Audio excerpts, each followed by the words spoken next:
सपरिवाराय एकादशी व्रत उद्यापन ब्राह्मण द्वारा संकल्पित त्याग महं करिष्ये।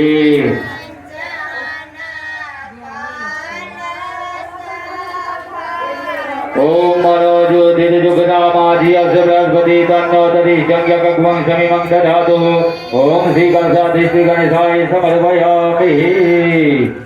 ज्योतिषो चैर्वे ओम वाद्यो वाद्यो अर्घमाद्य मन्यं श्री गणेशाय श्री गणेशाय समर्पयामि। वाद्यो वाद्यो अर्घमाद्य मन्यं श्री गणेशाय श्री गणेशाय समर्पयामि। ओम श्रीगंध चंदनं दिव्यं गंधादं सुमनोहरं बिल्वनं सुश्रेष्ठ चंदनं प्रतिगृहीतम्। ओम श्री गणेशाय श्री गणेशाय समर्पयामि। ओम माल्यादिनी सुगंधिनी मालत्यादिनी वेदभूमयादितानि पुष्पाणि पूज्यार्थं प्रतिगृहीतम्। ओम श्री गणेशाय श्री गणेशाय समर्पयामि। अर्चितास्तु सुश्रेष्ठ कुंकुमार्ता सुशोभनामयादिकोदितो भुक्ता अर्घ्योऽयं प्रतिगृहीतम्। ओम श्री गणेशाय श्री गणेशाय समर्पयामि।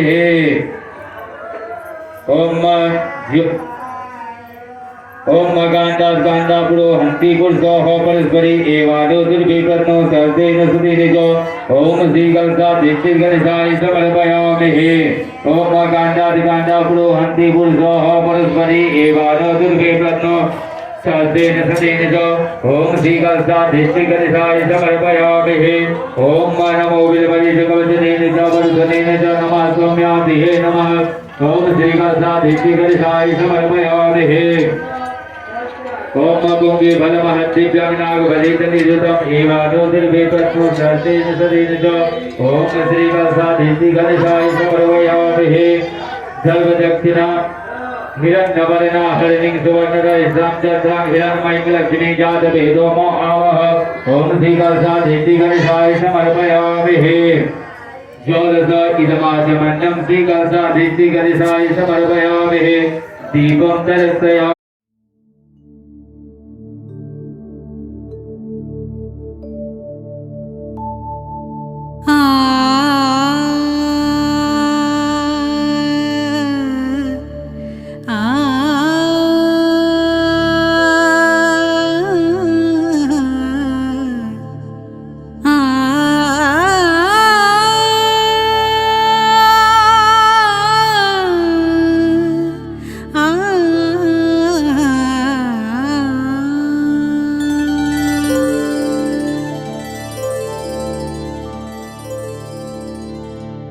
गोपाल गोकुल बल्लवी प्रिय गोप गोसुत वल्लभम् चरणारविंद महं भजे भजनीय सुरमुनि दुर्लभम् चरणारविंद महं भजे भजनीय सुरमुनि दुर्लभम्।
लोचन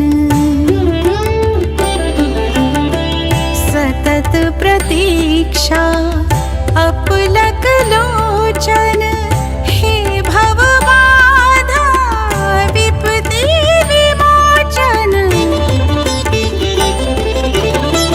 स्वागत का अधिकार दीजिए शरणागत है नयन पुजारी विनती सुनिए नाथ हमारी।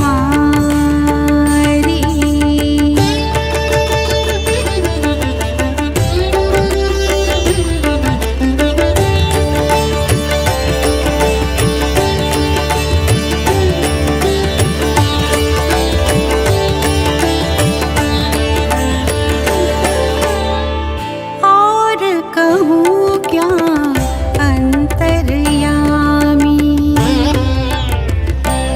हो, और कहूँ क्या अंतर्यामी तन मन धन प्राणों के स्वामी करुणा कर आकर ये कही स्वीकारी बिनती स्वीकारी बिनती सुनिए नाथ हमारी। हृदयेश्वर हरि हृदय विहारी हृदयेश्वर हरि हृदय विहारी मोर मुकुट पीतांबरधारी बिनती सुनिए नाथ हमारी।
भगवती देवी नमो वरदे जय पाप विनाशनि बहु बल दे जय सनमुख युद्ध नुते जय सनमुख युद्ध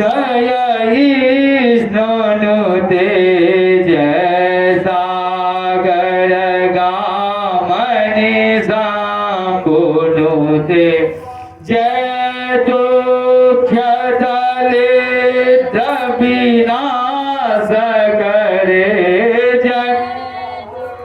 जय दलित विनाश करे जय पुत्र कलत्र विभेद करे जय भगवती देवी नमो वरदे जय पाप विनाशनि बहु बल दे जय देवी समस्त शरीर धरे जय देवी समस्त शरीर धरे जय नाक विमर्शनि दुख हरे जय व्याधि विनाशनि मोक्ष करे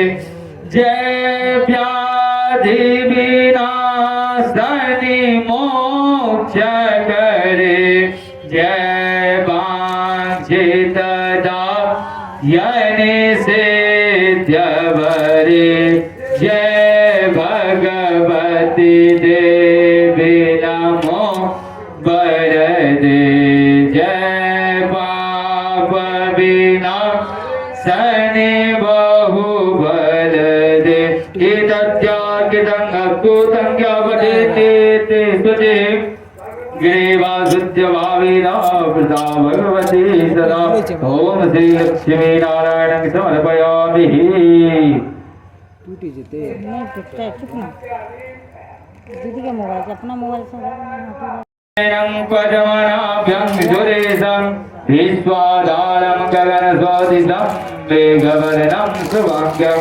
लक्ष्मीकान्तं कमलनयनं योगविद्यानगम्यं वन्दे विष्णुं भक्तहरणं सर्वलोकैकनाथम् ॐ श्री लक्ष्मीनारायण समर्पयामि भाई जो एक कोना में जाता है वो कोना से बढ़िया एंगल होता है की जय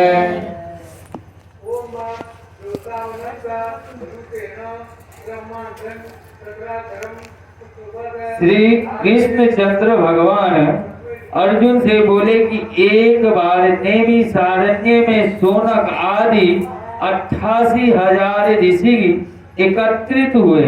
उन्होंने सूत जी से प्रार्थना की है, सूत जी कृपा कर एकादशियों को महात्मा सुनाने की कृपा करें।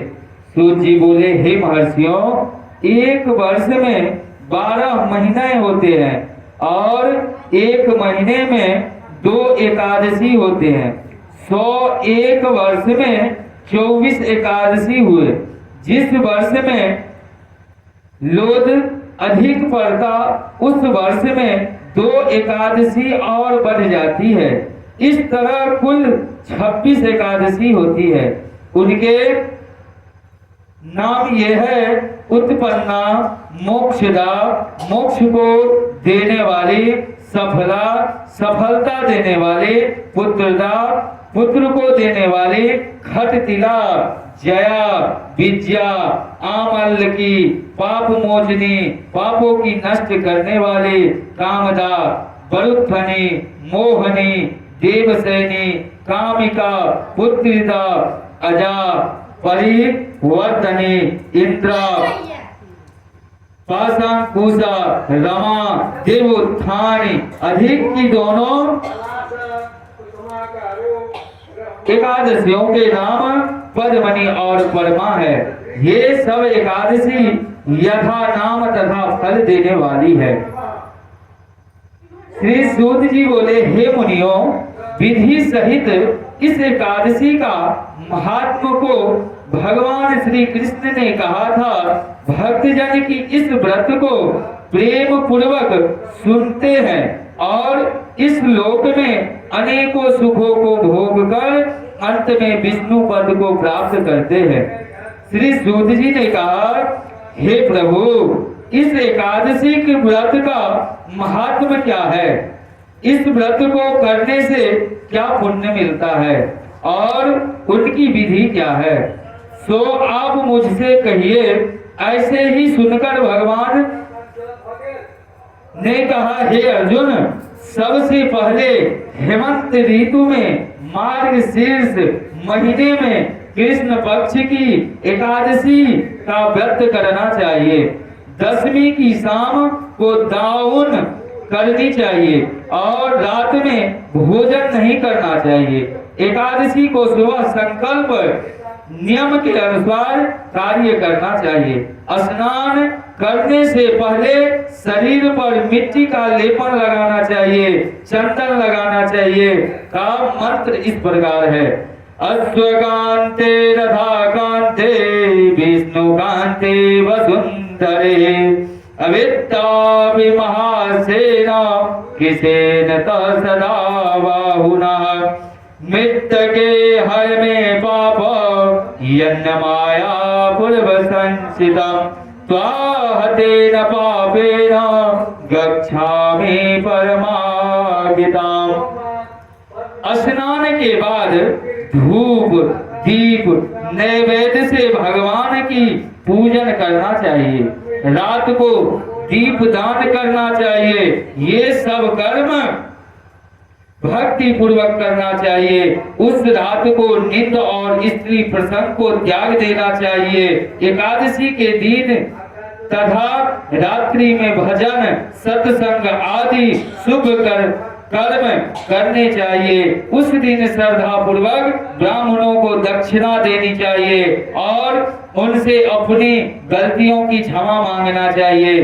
धार्मिक जनों को शुक्ल और कृष्ण पक्ष की दोनों एकादशी को एक साथ समझना चाहिए। उनमें भेद मानना उचित नहीं है।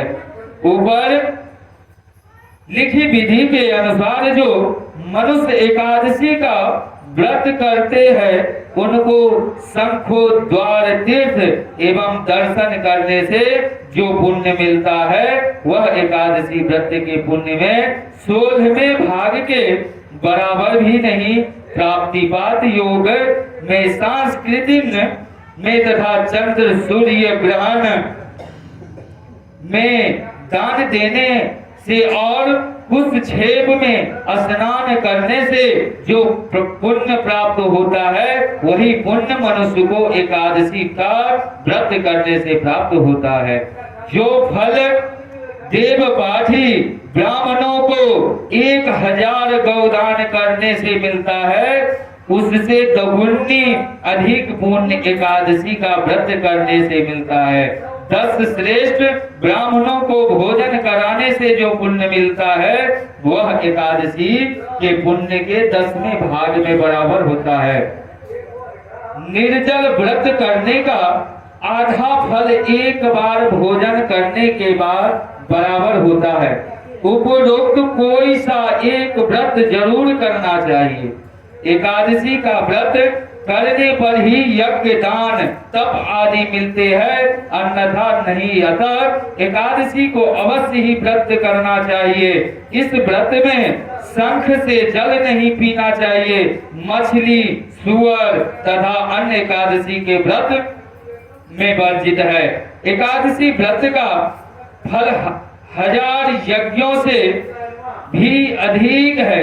ऐसा सुनकर अर्जुन ने कहा, हे भगवान, आपने इस एकादशी के पुण्य को अनेक तीर्थों से श्रेष्ठ तथा पवित्र क्यों बतलाया है?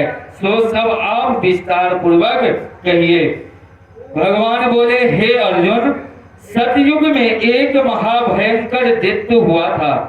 उसका नाम मूढ़ था।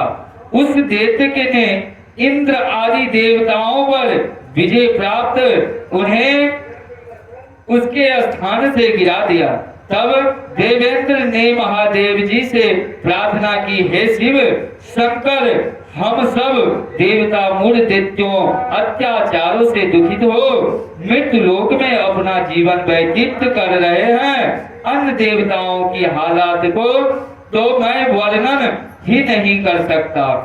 आप कृपया कर इस महान दुख से छूटने का उपाय बतलाइए। शंकर जी बोले, हे देवेंद्र, आप विष्णु भगवान के पास जाइए। इंद्र तथा अन्य देवता महादेव जी के वचनों को सुनकर क्षीर सागर से गए, जहां वह भगवान विष्णु शेर शस्या पर शयन कर रहे थे। भगवान को शयन करते देखकर देवताओं सहित इंद्र ने स्तुति की है। श्री कृष्ण गोविंद हरे मुरारे, हे नाथ नारायण वासुदेवा। श्री कृष्ण हे नाथ नारायण वासुदेवा। श्री कृष्ण गोविंद हरे मुरारे, हे नाथ नारायण वासुदेवा। हे नाथ नारायण वासुदेवा। हे नाथ, हे नाथ नारायण वासुदेवा। श्री कृष्ण गोविंद हरे मुरारे, हे नाथ नारायण वासुदेवा। श्री कृष्ण हे नाथ नारायण वासुदेवा। श्री कृष्ण गोविंद हरे मुरारे, मुरारे। श्री कृष्ण गोविंद हरे मुरारे। श्री कृष्ण हे नाथ नारायण वासुदेवा। हरे मुरारी, हे नाथ नारायण वासुदेवा। पितमात स्वामी सखा हमारे, पितमात स्वामी सखा हमारे, हे नाथ नारायण वासुदेवा। श्री कृष्ण गोविंद हे नाथ नारायण वासुदेवा। तुम्हीं में सृष्टि, सृष्टि में तुम हो, तुम सृष्टि में तुम हो, हे नाथ नारायण वासुदेवा। जय गोविंद हरे मुरारी, हे नाथ नारायण वासुदेवा। संभालो बिगड़ी दशा हमारी, संभालो बिगड़ी दशा हमारी, हे नाथ नारायण वासुदेवा। श्री कृष्ण गोविंद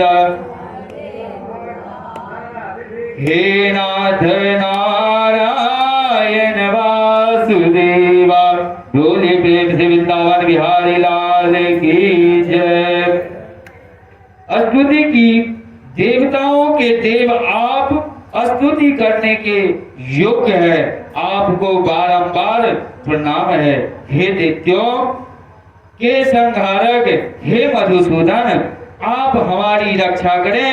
हे जगन्नाथ, समस्त देव दैत्यों से भयभीत होकर हम आपकी शरण में आए हैं। इस समय दैत्यों ने हमें स्वर्ग से निकाल दिया है और हम सब देवता पृथ्वी पर विचरण कर रहे हैं। अब आप ही हमारी रक्षा कीजिए। रक्षा कीजिए। देवताओं के द्वारा वह करुणापूर्ण वाणी को सुनकर श्री विष्णु भगवान बोले, हे देवताओं, वह कौन सा दैत्य है जिसने देवताओं को जीत लिया है? भगवान के उस अमृत रूपी वचनों को सुनकर इंद्र बोले, हे भगवान, प्राचीन समय में नारी जंग नाम का एक दैत्य था। उस दैत्य की ब्रह्म में वंश उत्पत्ति हुई थी।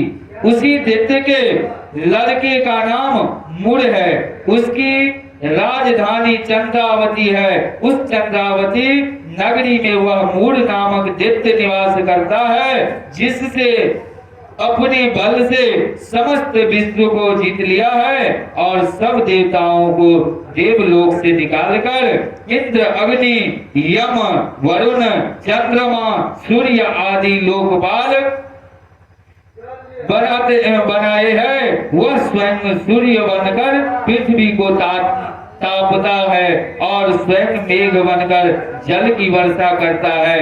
अतः आप उस भव्यशाली भयानक दैत्य को मार कर देवताओं की रक्षा करें। इंद्र के ऐसे वचन सुनकर श्री विष्णु भगवान बोले, देवताओं, मैं तुम्हारे शत्रुओं का शीघ्र ही संहार करूंगा। अब आप उस चंद्रावती नगरी को जाइए। इस प्रकार भगवान विष्णु देवताओं को साथ चल गए। उस समय दैत्यपति मूढ़ अनेकों दैत्यों के साथ युद्ध भूमि में गरज रहा था। युद्ध प्रारंभ होने पर अखंड दानव अनेकों अस्त्रों शस्त्रों को धारण कर देवताओं से युद्ध करने लगे, परंतु देवताओं दैत्यों के आगे एक क्षण भी ठहर न सके।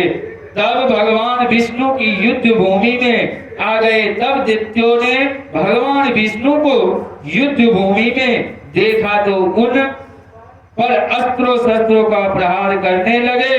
भगवान भी चक्र और गदा से उनके अस्त्रों शस्त्रों को नष्ट करने लगे। इस युद्ध में अनेकों दानव सदैव के लिए सो गए, परंतु दैत्यों का राजा मूढ़ भगवान के साथ निश्चल भाव से युद्ध करता रहा। भगवान विष्णु मूढ़ को मारने के लिए जिन जिन शस्त्रों का प्रयोग करते वे सब उनके तेज से नष्ट होकर उस पर पुष्पों से सम्मान गिरने लगे। अनेक अस्त्रों शस्त्रों का प्रयोग करने पर भी भगवान उसको न जीत सके। वह आपस में ही मल युद्ध करने लगे। भगवान विष्णु उस दैत्य से देवताओं के लिए सहस्त्र वर्ष तक युद्ध करते रहे, परंतु उस दैत्य को न जीत सके।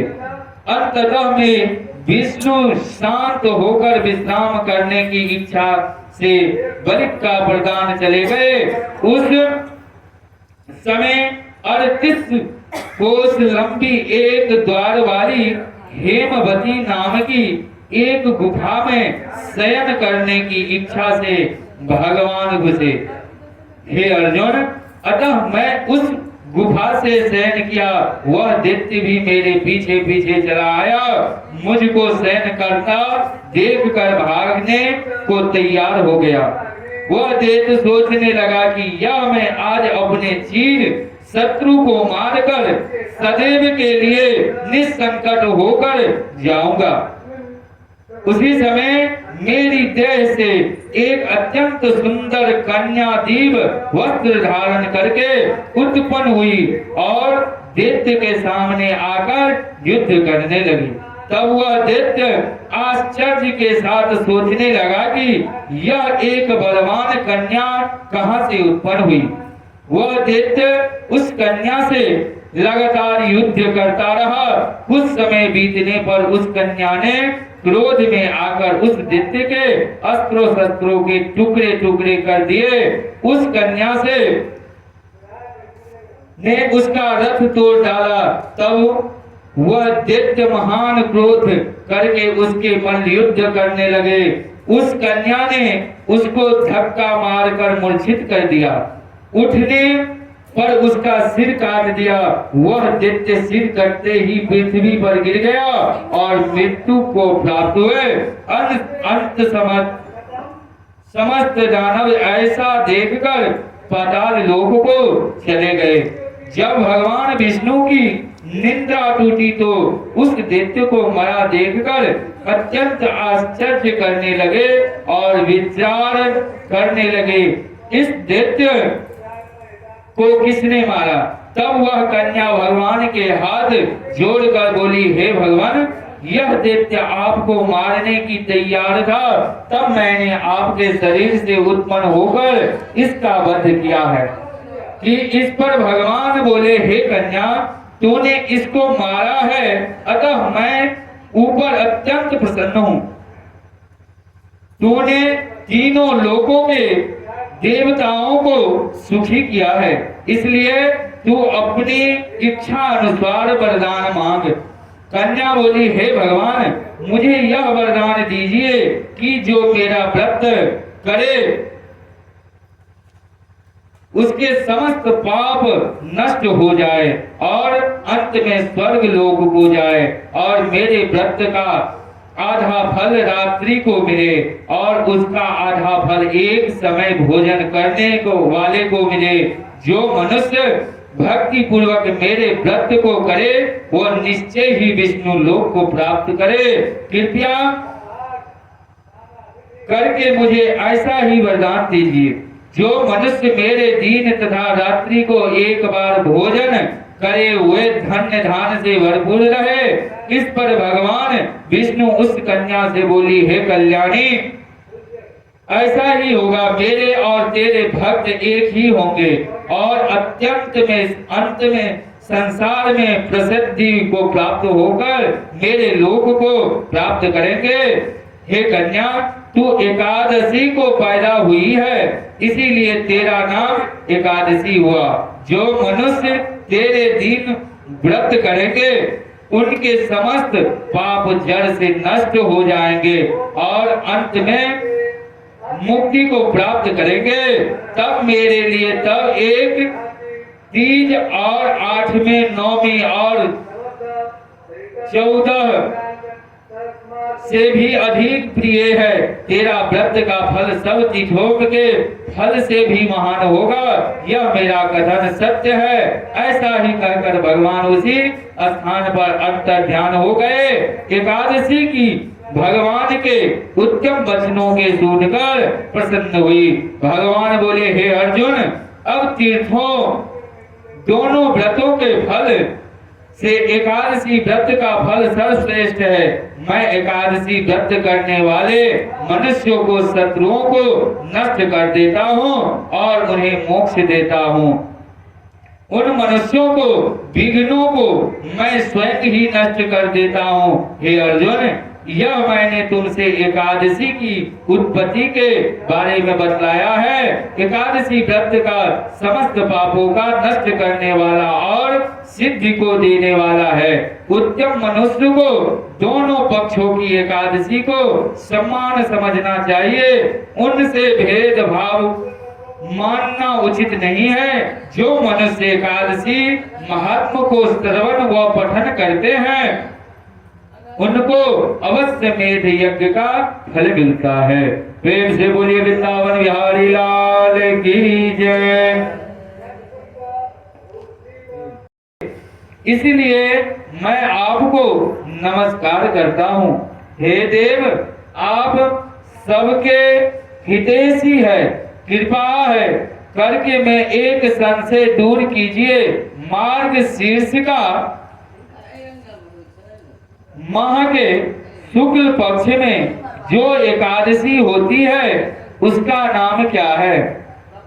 उस दिन कौन से देवता की पूजा की जाती है और उनकी विधि क्या है? भगवान मेरे इन प्रश्नों का विस्तार सहित उत्तर देकर मेरे संदेह को दूर कीजिए, बड़ी कृपा होगी। भगवान कृष्ण बोले, हे अर्जुन, तुमने अत्यंत उत्तम प्रसन्न किया है, इसीलिए तुम्हारा यश संसार में फैलेगा। तुम ध्यान पूर्वक सुनो। मार्गशीर्ष माह के शुक्ल पक्ष की एकादशी अनेकों पापों को नष्ट करने वाली है। यह मोक्षदा के नाम से प्रसिद्ध है। इसी दिन श्री दामोदर भगवान की पूजा धूप दीप नैवेद्य आदि से भक्ति पूर्वक करनी चाहिए। हे अर्जुन, अब मैं एक पुराण की कथा कहता हूँ। इस एकादशी के व्रत के पुण्य के प्रभाव से नरक में गए हुए माता पिता पुत्र आदि को स्वर्ग की प्राप्ति होती है। इनकी कथा इस प्रकार है, तुम ध्यान पूर्वक सुनो। प्राचीन गोकुल नगर में वैखानस नाम के एक राजा राज्य करता था। उनके राज्य में चारों वेदों के ज्ञाता ब्राह्मण रहते थे। रात्रि को एक दिन स्वप्न में राजा ने अपने पिता को नरक में पड़ा देखा। उसको स्वप्न में देखकर बड़ा आश्चर्य हुआ और प्रातः काल होते ही वह ब्राह्मणों के सामने अपने सब स्वप्न की कहने लगा। हे ब्राह्मणों, रात्रि को स्वप्न में मैंने अपने पिता को नरक में पड़ा देखा हो और उन्होंने मुझसे कहा कि हे पुत्र, मैं अब नरक भोग कर रहा हूँ, मेरी यहाँ से मुक्ति करा। जब से मैंने उनके यह वचन सुनने हैं तब से मुझे चैन नहीं आया। मुझे अब राज सुख ऐश्वर्य हाथी घोड़े धन स्त्री पुत्र आदि कुछ भी सुखदायक प्राप्त नहीं होते और मैं क्या करूं, कहां जाऊं? इस दुख के कारण मेरा शरीर तप रहा है। अब लोग मुझे किसी प्रकार का तप दान व्रत आदि बतावे जिससे मेरी पिता को मुक्ति प्राप्त हो। राजा के ऐसे प्रवचनों सुनकर ब्राह्मण बोले, हे राजन, यहाँ से करीब ही वर्तमान भूत भविष्य के ज्ञाता एक पर्वत नाम के मुनि है। आप यह सब बातें उनसे जाकर पूछ लीजिए, वे आपको इनकी विधि बता देंगे। राजा ऐसा सुनकर मुनि को आश्रम पर गए। उस आश्रम में अनेकों शांत चित्त योगी और मुनि तपस्या कर रहे थे। उस समय चारों वेदों को ज्ञाता पर्वत मुनि दूसरी ब्राह्मण के सामने बैठे थे। राजा ने जाकर उनको साष्टांग प्रणाम किया। पर्वत मुनि ने उसने सागो प्रसंग कुशल क्षेम पूछी। तब राजा बोले, हे देवर्षि, आपकी कृपा से मेरे राज्य में सब कुशल है, परंतु अकस्मात एक विघ्न आ गया है जिसमें मुझे आसक्ति हो रही है। अब आप कृपा करके मेरे इस संशय को दूर कीजिए। ऐसा सुनकर पर्वत मुनि ने एक मुहूर्त के लिए नेत्र बंद कर लिए और भूत भविष्य को विचार करने लगे। फिर बोले, हे राजन, मैंने योग्य बल के द्वारा तुम्हारे पिता के समस्त कुकर्मों का ज्ञान प्राप्त कर लिया है। उन्होंने पूर्व जन्म में कामातुर होकर सोत के कहने पर अपनी दूसरी रानी को ऋतु दान मांगने पर भी नहीं दिया। उसी पाप कर्म के फल से तुम्हारा पिता नरक में गए हैं। तब राजा बोले, हे राजन, हे भगवान, मेरे पिताजी के उद्धार के हेतु आप कोई उपाय बतावे। तब पर्वत मुनि बोले, हे राजन, मार्ग शीर्ष मास के शुक्ल पक्ष में जो एकादशी होती है उस एकादशी को आप उपवास करें और उस उपवास के पुण्य को अपने पिता का संकल्प छोड़ दे। उस एकादशी के पुण्य के प्रभाव से अवश्य ही आपके पिता मुक्ति होगी। मुनि के वचनों को सुनकर राजा अपने राज्य को आया और कुटुंब सहित मोक्षदा एकादशी उपवास किया। उस उपवास के पुण्य को राजा ने अपने पिता को दे दिया, अर्थात संकल्प छोड़ दिया।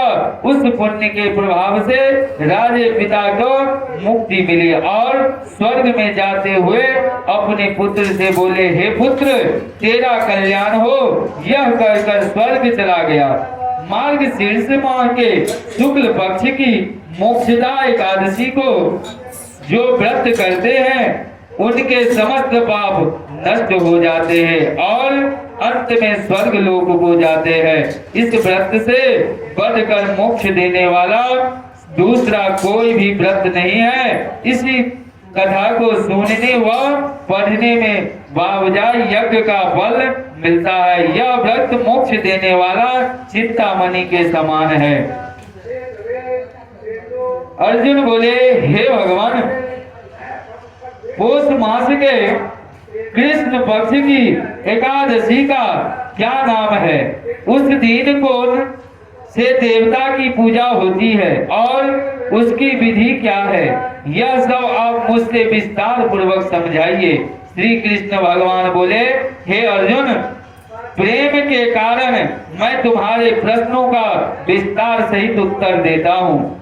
अब तुम इस एकादशी व्रत का महात्म सुनो। पौष मास के कृष्ण पक्ष की एकादशी का नाम सफला है। इस एकादशी के व्रत देवता नारायण है। इस एकादशी को पहले लिखी विधि के अनुसार व्रत करना चाहिए और नारायण जी की सफला नाम की एकादशी में मुझे ऋतु के अनुकूल फल अर्पण करें। मनुष्य को 5 सहस्त्र साल तपस्या करने से जिस पुण्य का फल मिलता है वह पुण्य भक्ति पूर्वक रात्रि जागरण सहित सफला एकादशी व्रत करने से मिलता है। हे अर्जुन, अब तुम सफला एकादशी की कथा ध्यान पूर्वक सुनिए। चंपावती नगरी में एक महिष्मा नाम राजा का राज्य करता था। उस राजा के 4 पुत्र थे। उन पुत्र में सबसे बड़ा लुम्पक राजा का पुत्र महापापी था। वह हमेशा पर स्त्री गमन तथा वेश्याओं को यहाँ अपने पिता का धन प्राप्त किया करता था। वह सदैव देवता, ब्राह्मण, वैष्णव आदि की निंदा करता था। जब उसके पिता को अपने बड़े पुत्र के बारे में ऐसे समाचार ज्ञात हुए तब उसने उसको अपने राज्य से निकाल दिया। जब लंपक सबके द्वारा त्याग दिया गया तब वह सोचने लगा कि अब मैं क्या करूं, कहां जाऊं। अंत में उसने रात्रि को पिता की नारीगिरी में चोरी करने की ठानी। वह दिन में रहने लगा और रात को अपने पिता की नगरी में जाकर चोरी तथा अन्य बुरे कर्म करने लगे। रात्रि में वह जाकर नगर के निवासियों को मारता तथा कष्ट देता। कुछ दिनों में स्वप्न पूर्ण नगरी को समस्त कर लिया। वह प्राप्त उसे पहरेदार पकड़ने पर भी राजा के भय से छोड़ देते थे। जिस वन में वह रहता था वह भगवान को बहुत प्रिय था। उस वन में एक बहुत पुराना पीपल था तथा उस वन को सब लोगों देवताओं का क्रिया स्थल मानते थे। इस जंगल में पीपल के वृक्ष के नीचे महापापी लुम्पक रहता था। कुछ दिनों के बाद पौष माह के कृष्ण पक्ष की एकादशी के दिन वह वस्त्रहीन होने के कारण शीत के मारे मूर्छित हो गया। शीत के कारण वह रात्रि को न सो सका और उसके हाथ पैर जकड़ गए। उस दिन वह रात्रि बड़ी कठिनता से पीड़ित, परंतु सूर्य नारायण के उदय होने पर भी उसकी मूर्छना न गई। सफला एकादशी के माध्यांत तक वह दुराचारी मूर्छित ही पड़ा रहा। जब सूर्य की गर्मी से उसे कुछ गर्मी मिली तब उसे होश आया और अपने स्थान में उठकर गिरते पड़ते वन में भोजन की खोज में चल पड़ा। उस दिन वह जीवों को मारने में असमर्थ था, इसीलिए जमीन पर गिरे हुए फलों को लेकर पीपल के वृक्ष के नीचे आया। तब तक सूर्य भगवान अस्ताचल को प्रस्थान कर गए। उस दिन उन फूलों को पीपल की जड़ के पास रख दिया और कहने लगा कि हे भगवान, इन फलों से आप ही तृप्त होवे। ऐसा कहकर वह रोने लगा और रात्रि को उसे नींद न आई। उस महापापी के इस व्रत तथा रात्रि का जागरण से भगवान अत्यंत प्रसन्न हुए और उनके समस्त पाप नष्ट हो गए। प्रातः काल होते ही एक दिव्य रथ अनेकों सुंदर वस्तु से सजा हुआ और उसके सामने खड़ा हो गए। इसी समय आकाशवाणी हुई कि हे राजपुत्र, भगवान नारायण के प्रभाव से तेरे समस्त पाप नष्ट हो गए हैं। अब तू अपने पिता के पास जाकर राज प्राप्त कर। लुप्तबक ने जब ऐसा एकादशी वाणी सुनी तो वह अत्यंत प्रसन्न हुआ और कहा, हे भगवान, आपकी जय हो। ऐसा कहता हुआ सुंदर वस्त्रों को धारण करने लगा और अपने पिता के पास गया। उसने संपूर्ण कथा कर सुनाई और पिता ने उनको अपना राज्यभार सौंपकर वन को रास्ता लिया। शिवन नारायण नारायण हरि हरि, शिवन नारायण नारायण, शिवन नारायण नारायण हरि हरि, शिवन नारायण नारायण हरि हरि, शिवन नारायण नारायण, शिवन नारायण नारायण हरि हरि। गोविंद जय जय गोपाल जय जय गोविंद जय जय गोविंद जय जय गोपाल जय जय गोविंद जय जय। राधा रमन हरि गोविंद जय जय गोविंद जय जय गोपाल जय जय। रमन हरि गोविंद जय जय। अब लुप्तबक सहस्त्र अनुसार राज्य करने लगा। उसकी स्त्री पुत्र आदि भी नारायण के परम भक्त बन गए।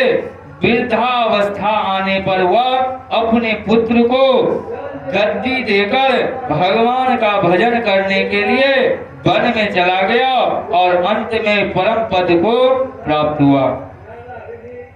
एक दिन अर्जुन ने पूछा, हे श्री कृष्ण, आपने हमें सफला एकादशी का महात्म्य विधि सहित कह कृतार्थ कीजिए। अब आप पोष माह के व्रत के बारे में समझाइए। उस दिन कौन से देवता का पूजन होता है तथा उसकी विधि क्या है। इस पर श्री कृष्ण बोले, हे राजन, पोष की शुक्ल पक्ष की एकादशी का नाम पुत्रदा है। इसका पूजन विधि से करना चाहिए। इस व्रत में नारायण भगवान की पूजा करनी चाहिए। इस पर और अचर संसार में पुत्रदा एकादशी व्रत के समान अन्य दूसरा व्रत नहीं है। इसके पुण्य से मनुष्य तेजस्वी, विद्वान और धनवान होता है। इसकी एक कथा है, उसे सुनो। भद्रावती नगर में सुके तुमान नाम का एक राजा राज्य करता था। वह निसंतान था। उसकी स्त्री का नाम सेव्या थी। वह सदैव निपुत्री होने के कारण चिंतित रहती थी। उस पुत्रहीन राजा के पितर रो रो कर पिंड लेते थे। इसके बाद हमें कौन पिंड देगा? इधर राजा को भी बंधु बांधव, मंत्री मित्र, राज हाथी घोड़ा आदि से भी संतोष नहीं होता था। उसका एक मात्र कारण पुत्रहीन होना था। वह विचार करता था कि मेरे मरने पर मुझे कौन पिंड देगा। पुत्र बिना पितरों और देवताओं से श्रेणी नहीं हो सकते। जिस घर में पुत्र न हो वहां सदैव अंधेरा ही रहता है। इस तरह राजा रात दिन इसी चिंता में रहता था।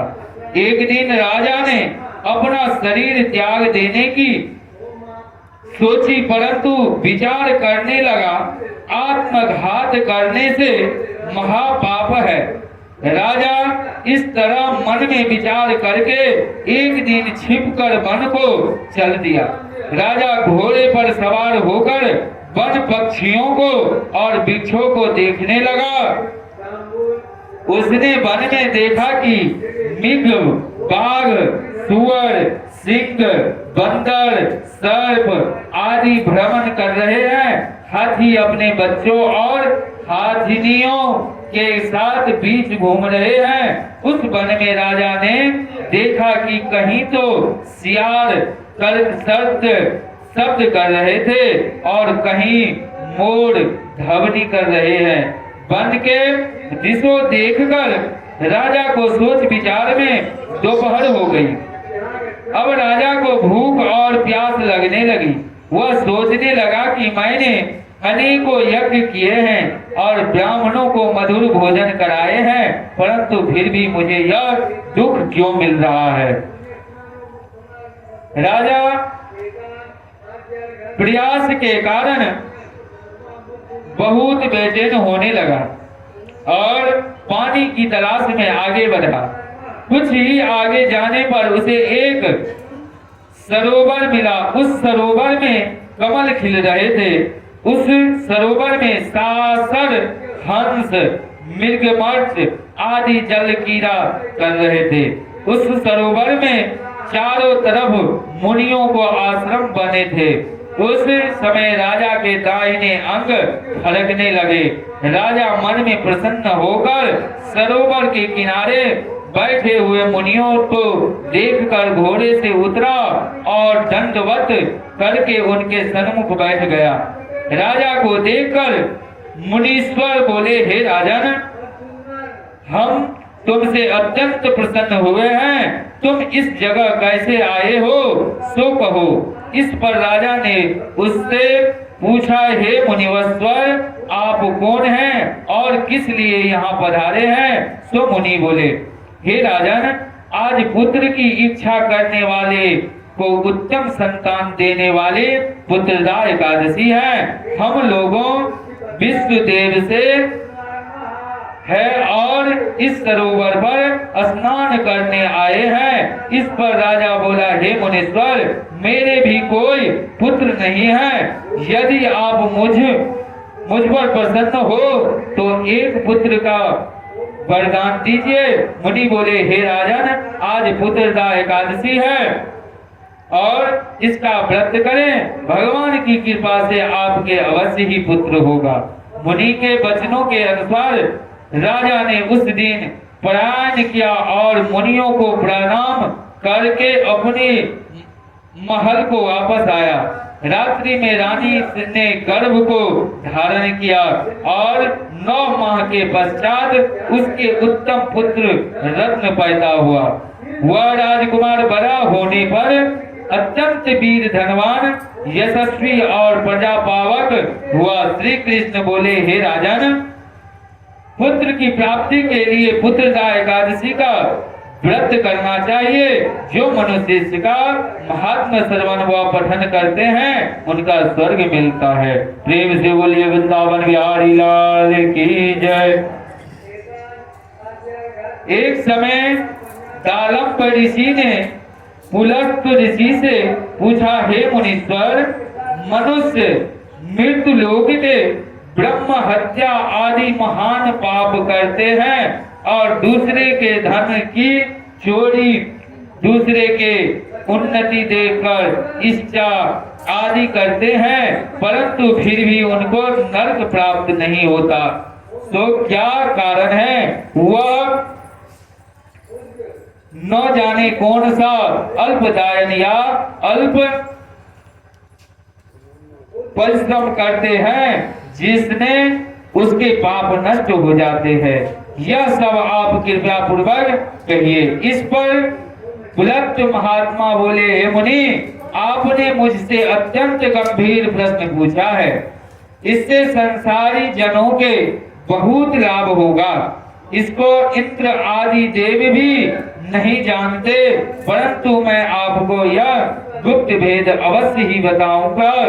माघ मास के आने पर मनुष्य को स्नान आदि से शुद्ध रहना चाहिए और इंद्रियों को वश में करके तथा काम, क्रोध, लोभ, मोह, स्त्रियां, अभिमान आदि का स्मरण नहीं करना चाहिए। उसको हाथ पैर धोकर पुष्प नक्षत्र में गोबर, कपास, तिल मिलाकर उबले बनाना चाहिए। उस कंटों में 108 बार हवन करे और यदि उस दिन मूल नक्षत्र हो, द्वादशी हो तो नियम से रहे। स्नान आदि नित्य क्रिया से शुद्ध होकर भगवान का पूजन कीर्तन करना चाहिए।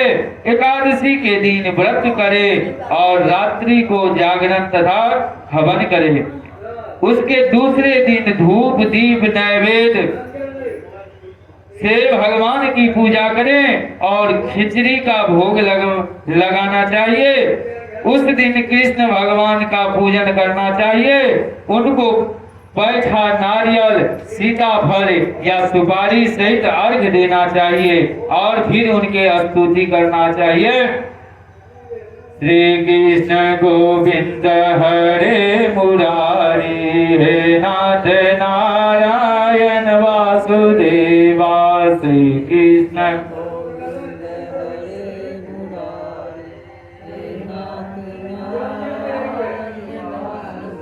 श्री कृष्ण गोविंद हरे मुरारी, हे नाथ नारायण वासुदेवा। श्री कृष्ण गोविंद हे नाथ नारायण वासुदेवा। श्री कृष्ण गोविंद हरे मुरारी,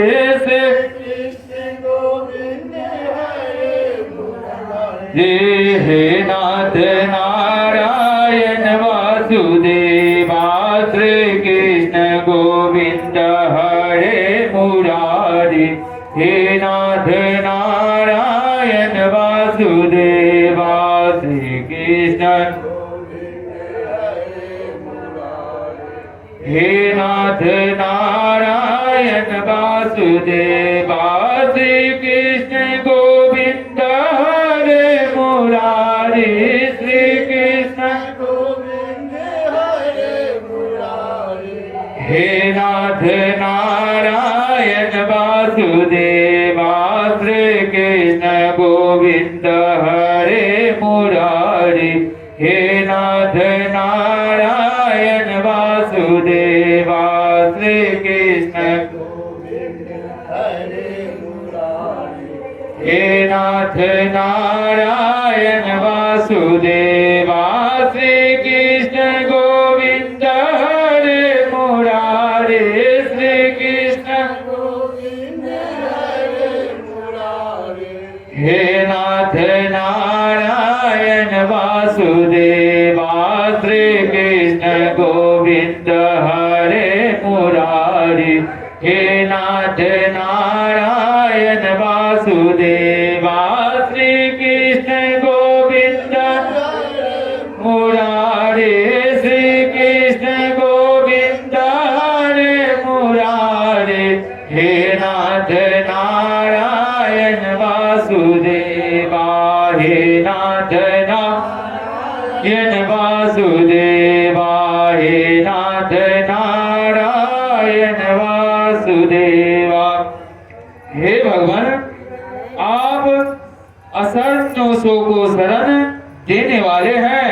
आप संसार में डूबे हुए को उद्धार करने वाले हैं। हे पुंडरीकाक्ष, हे कमलधार नेत्र धारी, हे विश्व भगवान, हे जगत गुरु, आप लक्ष्मी जी सहित मेरे इस तुच्छ अर्घ को स्वीकार कर लीजिए। इसके पश्चात ब्राह्मण को तिल दान करना चाहिए। इस प्रकार मनुष्य जितने तिल का दान करता है वह उतने ही सहस्त्र वर्ष स्वर्ग में निवास करता है। तिल स्नान, तिल का उपटन, तिलोक, तिल का भोजन, तिल का दान, यह खटतिला कहलाती है।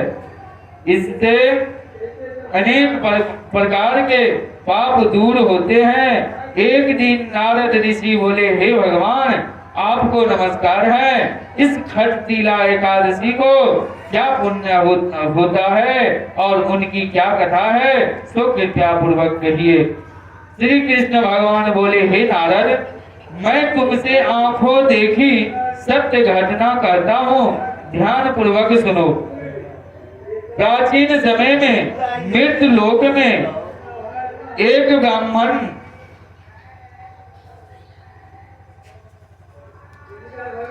रहती थी। वह सदैव व्रत किया करती थी। एक समय वह 1 माह तक व्रत करती रही। उसका शरीर अत्यंत दुर्बल हो गया। वह अत्यंत बुद्धिमती थी, परंतु फिर भी उसने कभी भी देवताओं तथा भक्तों से अपना मन अस्थिर नहीं किया। इस प्रकार मैंने सोचा कि ब्राह्मणी ने व्रत आदि से अपना शरीर शुद्ध कर लिया है और इसको वैष्णव लोक में भी मिल जाएगा, परंतु इसने कभी अन्य दान नहीं किया। इससे इसकी तृप्ति होना कठिन है। ऐसा सोचकर मैं मृत लोक में गया और उस ब्राह्मणी से अन्न मांगा। वह बोला, हे राजन, आप यहाँ किस लिए आते हैं? मैंने कहा, मुझे भिक्षा चाहिए। इस पर उसने मुझे एक मिट्टी का पिंड दे दिया। मैंने उसे लेकर स्वर्ग लौट आया। कुछ समय बीतने पर वह ब्राह्मणी भी शरीर त्याग कर स्वर्ग आई। मिट्टी पिंड के प्रभाव से उसे उस जगह एक आम वृक्ष सहित गृह मिला, परंतु उसने गृह की अन्य वस्तुओं से सुन न पाया। वह घबराई हुई मेरे पास आई और कहने लगी, हे भगवान, मैंने अनेकों व्रत आदि से आपकी पूजा की है, परंतु फिर भी मेरा घर वस्तुओं से रहित है, सो कारण क्या है? मैंने कहा, तुम अपने गृह को जाओ और देव स्त्रियां तुम्हें देखने आएंगे।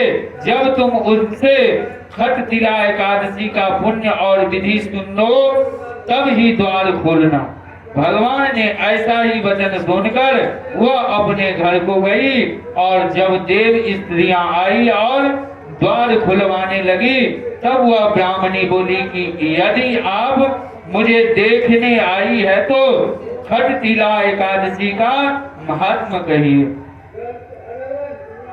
उसमें से एक देवी स्त्री बोली, सुनो, मैं कहती हूँ।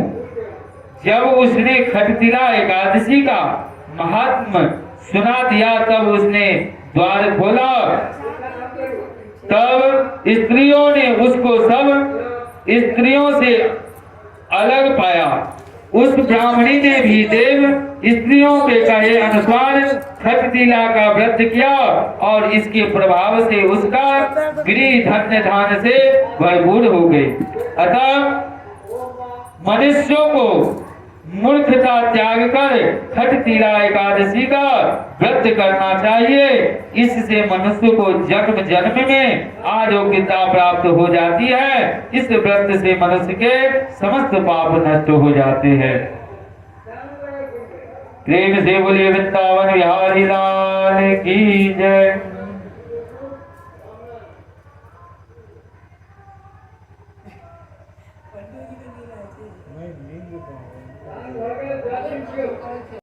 अतः इस एकादशी के व्रत को विधि पूर्वक करना चाहिए।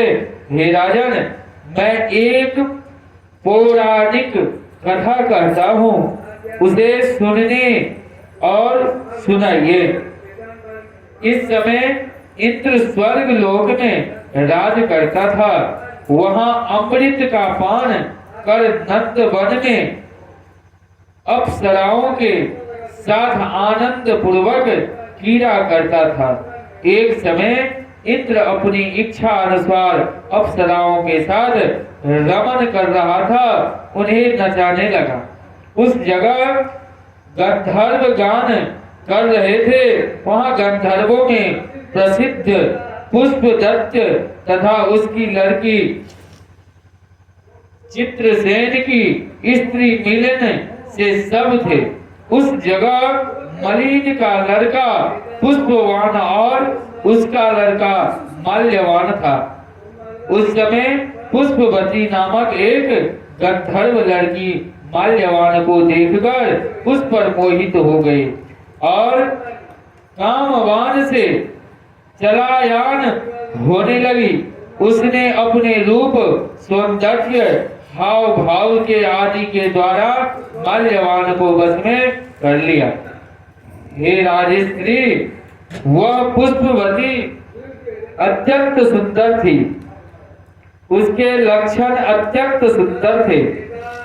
पुष्पवती की ऐसे ही सुंदरता को देखकर माल्यवान भी उसके ऊपर मोहित हो गया। अतः ये दोनों कामदेव के वश में हो गए। परंतु फिर भी इंद्र ने बुलाने पर नाच गाने के लिए जाना पड़ा और अप्सराओं के साथ अपना गान शुरू किया। यद्यपि वह नाच गा रही थी, परंतु कामदेव के प्रभाव से उनका मन न लगा और उसका अशुद्ध गाने लगी। उनके भाव भक्तियों को देखकर इंद्र ने इनके प्रेम को समझ लिया और शाप दे दिया कि मैं मेरी आज्ञा का उल्लंघन करने वाले मूर्खों ने मेरा अपमान किया है, इसीलिए तुम स्त्री पुरुष के रूप में मृत्यु लोक के जाकर पिशाच का रूप धारण करो और अपना कर्म फल भोगो। इंद्र और शाप सुनकर के अत्यंत दुखी हुई और हिमालय पर पिशाच बनकर दुख पूर्वक अपना जीवित अवैवित करने लगे। उन्हें गंध, रस, स्पर्श आदि का कुछ ज्ञान नहीं था। उस समय जगह महान दुख मिल रहे थे। रात दिन में उन्हें एक क्षण भी निद्रा नहीं आती थी। उस स्थान पर अत्यंत सर्दी थी, जिसके कारण उनके रोमांच खड़े हो गए। उनके दांत भी सर्दी से कटकटा रहे थे। एक दिन पिशाच ने अपनी स्त्री से कहा, न मालूम हमने पिछले जन्म में कौन से पाप किए हैं जिससे हमें इतनी दुखदायी यश या पिशाच योनि प्राप्त हुई है। पिशाच योनि से नरक के दुख सहना उद्यम नहीं है। इस प्रकार अनेक विचारों के करते हुए अपना दिन व्यतीत करने लगे। देव योग से एक दिन माघ मास के शुक्ल पक्ष की जया नामक एकादशी आई। उन दिन इन दोनों ने कुछ भी भोजन न किए और न कोई पाप कर्म ही किया। उस दिन केवल फल फूल खाकर दिन व्यतीत किया और महान दुख के साथ पीपल के वृक्ष के नीचे बैठे गए।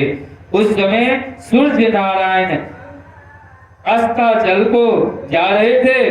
वह रात्रि इन दोनों ने एक दूसरे से सटकर बड़ी कठिनता से काटी। दूसरे दिन प्रातः काल होते ही भगवान के प्रभाव से इनकी देह छूट गई और अत्यंत सुंदर अप्सरा को गंधर्व वर्ग की देह धारण करने का सुंदर वस्त्र तथा आभूषण से अलंकित होकर स्वर्ग लोक के चले गए।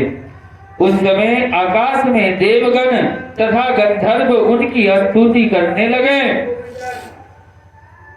नागलोक में जाकर इन दोनों ने देवराज इंद्र को प्रणाम किया। इंद्र को भी इनका अपने प्रथम रूप में देखकर महान आश्चर्य हुआ और इससे पूछने लगे कि तुमने अपनी पिशाच देह से किस प्रकार छुटकारा पाया। सो सब कहो।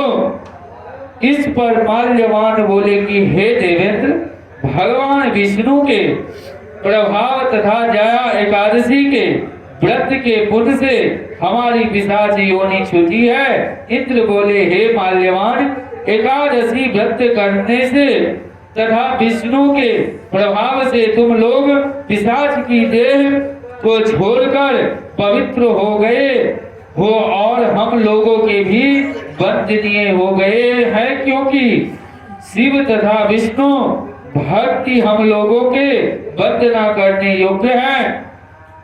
अतः आपको धन्य है, धन्य है। अब तुम पुष्पवती के साथ जाकर विहार करो। ये युधिष्ठिर इस जया एकादशी की व्रत करने के से समस्त पूर्णियों नष्ट हो जाती हैं। जिस मनुष्य ने इस एकादशी व्रत किया है उसने मानो सबका तप यज्ञ दान आदि किए हैं। जो मनुष्य भक्ति पूर्वक जया एकादशी व्रत करते हैं वे अवश्य ही सहस्त्र वर्ष के तक स्वर्ग में निवास करते हैं। धर्मराज युधिष्ठिर बोले हे राजन, फाल्गुन मास के कृष्ण पक्ष की एकादशी का क्या नाम है तथा उनकी विधि क्या है, सो सब कृपा पूर्वक कहिए। श्री कृष्ण भगवान बोले कि हे राजन, फाल्गुन मास के कृष्ण पक्ष की एकादशी का नाम बीजिया है। उसके व्रत के प्रभाव से मनुष्य को विजय मिलती है।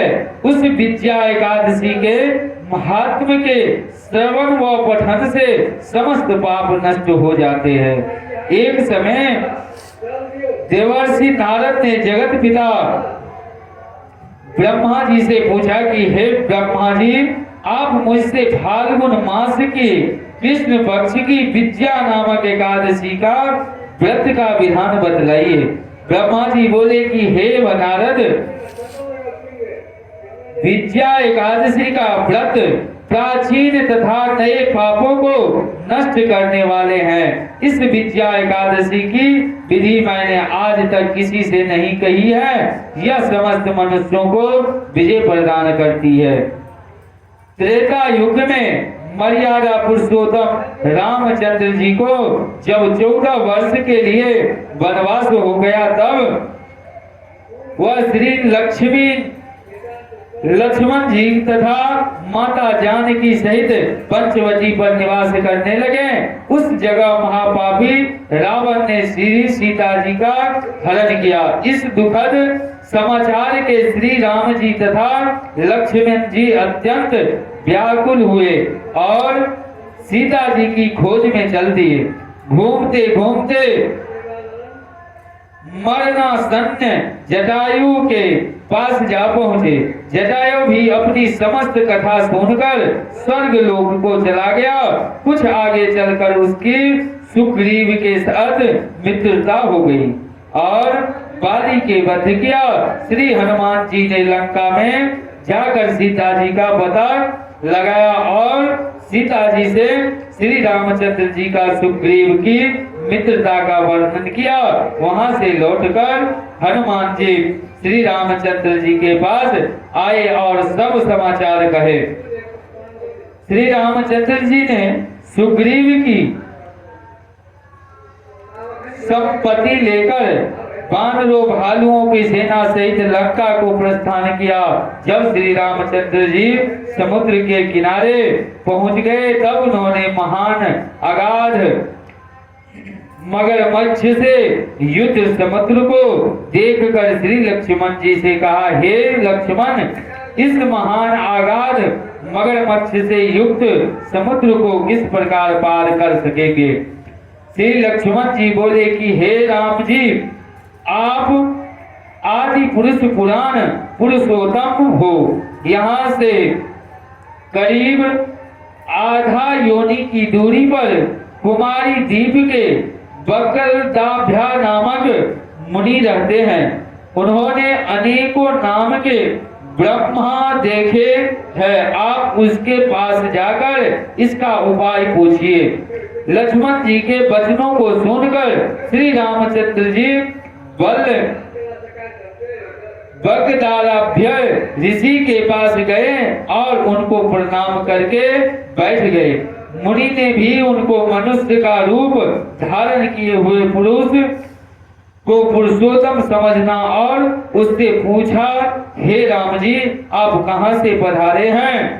श्री राम जी बोले कि हे महर्षि, मैं अपनी सेना सहित यहाँ आया हूँ और राक्षसों को जीतने लंका जा रहा हूँ। आप कृपया कर समुद्र को पार करने का कोई उपाय बताइए। इसके लिए मैं आपको पास आया हूँ। बकर दालाभ्या ऋषि को बोले कि हे राम जी, मैं आपको एक उत्तम व्रत बतलाता हूँ। फाल्गुन मास के कृष्ण पक्ष की विद्या एकादशी का व्रत करने से तुम समुद्र के अवश्य ही पार हो जाओगे और तुम्हारी विजय होगी। हे राम जी, इस व्रत की विधि है, यह दशमी के दिन स्वर्ण, चांदी, तांबा या मिट्टी किसी का एक कलश बनावे, उस घर का जल से भरकर तथा उस पर पंच पल्लव रखकर वेदिका पर स्थापित करे। उस कलश के नीचे सतंजा 7 अनाज मिले हुए और ऊपर जौ रखे। उस पर श्री नारायण भगवान की स्वर्ण की प्रतिमा स्थापित करे। एकादशी के दिन स्नान आदि नित्य कर्म से निवृत्त होकर धूप, दीप, नैवेद्य, नारियल आदि से भगवान की पूजा करें। उस समस्त दिन को भक्ति पूर्वक कलश के सामने व्यतीत करे और रात्रि को भी उसी तरह बैठे रहकर जागरण करना चाहिए। द्वादशी के दिन नदी या तालाब के किनारे स्नान आदि से निवृत्त होकर उस कलश को ब्राह्मण को दे देना चाहिए। हे राम, यदि तुम इस व्रत को सेनापतियों के साथ करोगे तो अवश्य ही विजय होंगे। श्री रामचंद्र जी ने मुनि की आज्ञा अनुसार विधि पूर्वक विद्या एकादशी व्रत किया और इसके प्रभाव से दैत्यों के ऊपर विजय पाई।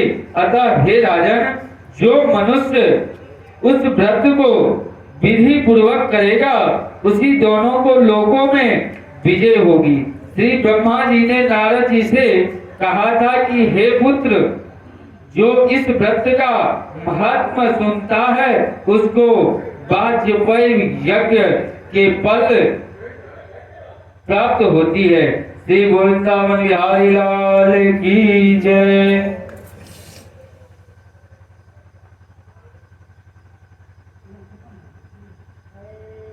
माध्याताजी बोले कि वशिष्ठ जी, यदि आप मुझ पर प्रसन्न है तो व्रत की कथा कहो जिससे मेरा कल्याण हो। महर्षि वशिष्ठ जी बोले कि हे राजन, सब व्रतों से उत्तम और अंत में मोक्ष देने वाला आमल की एकादशी का वर्णन करता हूँ। यह फाल्गुन मास के शुक्ल पक्ष में होता है। इस व्रत के फल से समस्त पाप नष्ट हो जाता है। इस व्रत का पुण्य 1000 गौदान फल के बराबर है। मैं आपसे एक पौराणिक कथा कहता हूँ, ध्यान पूर्वक सुनो। एक वैदिक नामक नगर था। उस नगर में ब्राह्मण, वैश्य, क्षत्रिय, शूद्र चारों वर्ण आनंद पूर्वक रहते थे। नगर में सदैव वेद ध्वनि गुंजा करती थी। उस जगह पापी, दुराचारी, नास्तिक आदि को न था। उस नगर में चैत्ररथ नामक चंद्रवंशी राजा राज्य करता था। वह महान विद्वान तथा धार्मिक था। उस राज्य में कोई भी दरिद्र था, कंजूस नहीं था। उसी राज्य में सब निवासी विष्णु युक्त भक्त थे। वहां के निवासी वृद्ध से बालक तक प्रत्येक एकादशी का व्रत करते थे। एक समय फाल्गुन मास के शुक्ल पक्ष की आमल नामक एकादशी आई। उस दिन राजा ने प्रजा तक, वृद्धि से बालक तक सबने हर्ष सहित उस एकादशी का व्रत किया। राजा अपनी प्रजा के साथ मंदिर में आकर कुंभ स्थापित करके तथा धूप, नैवेद्य, पंचरत्न, छत्र आदि से धरती का पूजन करने लगे। वे सब धात्री के इस प्रकार स्तुति करने लगे, हे धात्री, तुम ब्रह्म स्वरूप हो, तुम ब्रह्मा जी द्वारा उत्पन्न हो और समस्त पापों को नष्ट करने वाले हो, तुमको नमस्कार है। अब तुम मेरा अर्घ स्वीकार करो। तुम भी श्री रामचंद्र जी के द्वारा सम्मानित हो। मैं आपकी प्रार्थना करता हूँ, मेरे समस्त पापों का हरण करो। उस देवालय में रात्रि को सबने जागरण किया। रात्रि के समय उस जगह एक बहेलिया आया। वह महापापी तथा दुराचारी था। अपने कुटुंब का पालन वह जीव हिंसा करके करता था। वह भूख प्यास से अत्यंत व्याकुल था। कुछ भोजन इच्छा से मंदिर के एक कोने में बैठे गया। उस जगह विष्णु भगवान की कथा तथा एकादशी का महात्मा सुनने लगा। इस प्रकार उस बहेलिया ने समस्त रात्रि को अन्य लोगों के साथ जागरण कर व्यतीत की। प्रातः काल होते ही सभी लोगों अपने अपने घर को गए। इसी प्रकार वह बहेलिया भी अपने घर को चले गया और भोजन किया। कुछ समय बीतने के बाद पश्चात उस बहेलिया की मृत्यु हो गई और आमला की एकादशी के व्रत तथा जागरण के प्रभाव से उसने एक राजा का यहाँ जन्म लिया। उसका नाम वसुरथ रखा था। बड़ा होने पर वह चतुर्गनी सेना सहित तथा धन्य धान से युक्त होकर 10 सहस्त्र ग्राणों का पालन करने लगा। वह तेज में सूर्य के समान, क्रांति में चंद्रमा के समान, वीरता में विष्णु भगवान के समान और क्षमा में पृथ्वी के समान था। वह अत्यंत धार्मिक, सत्यवादी, कर्मवीर और विष्णु भक्त था। वह प्रजा का सम्मान भाव से पालन करता था। वह सदैव यज्ञ किया करता था। दान देना उसका नित्य कर्तव्य था। एक दिन वह राजा शिकार खेलने के लिए गया। देव योग ने से वन में वह रास्ता भूल गया और दिशा ज्ञान न होने के कारण उसी वन में एक वृक्ष के नीचे सो गए थे। उसी समय पहाड़ी डाकू वहां आए और राजा को अकेला देखकर उस पर मारो मारो का शब्द करके टूट पड़े। वह डाकू कहने लगे कि इस दुष्ट राजा ने हमारे माता पिता, पुत्र पौत्र आदि संबंधियों को मार दिया है तथा देश से निकाल दिया है। अतः इसे अब अवश्य मारना चाहिए। ऐसा कहकर वह डाकू राजा को मारने लगे और उस पर अस्त्र शस्त्र का प्रभाव करने लगे। उनके अस्त्र शस्त्र राजा के शरीर पर गिरते ही नष्ट हो जाते और जो कि पुण्य पुष्पों के समान प्रतीत होते थे। उन डाकुओं के अस्त्र शस्त्र उन पर उल्टा प्रहार करने लगे, जिससे मूर्छित हो गए।